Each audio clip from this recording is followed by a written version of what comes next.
오늘 본문은 다윗이 지은 슬픔의 노래, 다윗의 애가를 들려주고 있습니다.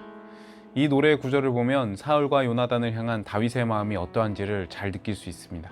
19절에 보면 다윗은 사울과 요나단 두 사람의 죽음을 곧 이스라엘의 영광이 죽임을 당한 사건으로 노래하고 있습니다.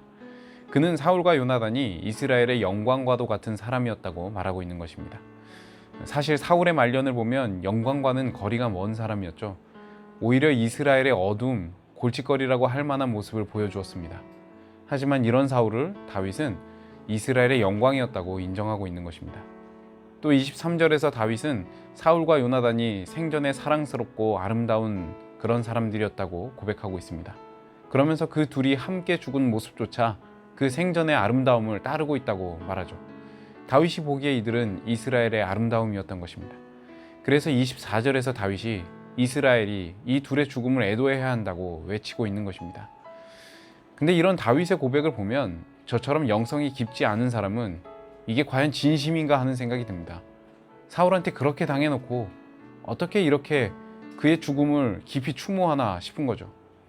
하지만 다윗이 거짓으로 이런 노래를 부르고 있다고는 생각되지 않습니다. 26절에서 요나단에 대한 애통함을 노래하고 있는 것을 볼 때 지금 다윗은 복받치는 감정을 담아 노래하고 있기 때문입니다.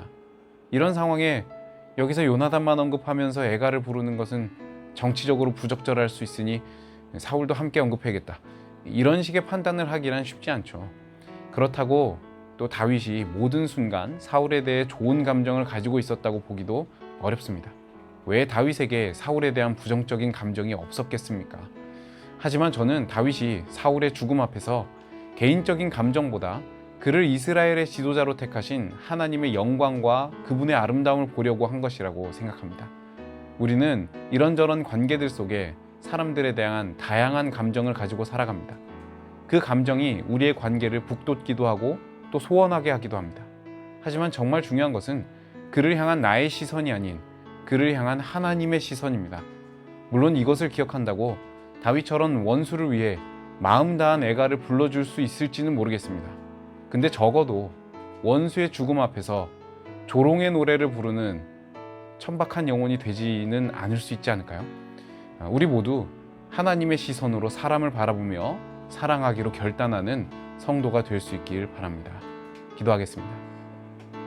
우리를 사랑의 눈으로 늘 바라보시는 주님, 우리도 그 주님의 시선으로 만나는 모든 이들을 바라보며 그들에 대한 우리의 감정보다 하나님의 생각과 하나님의 마음으로 그들을 대하는 우리 모두가 되게 하여 주옵소서.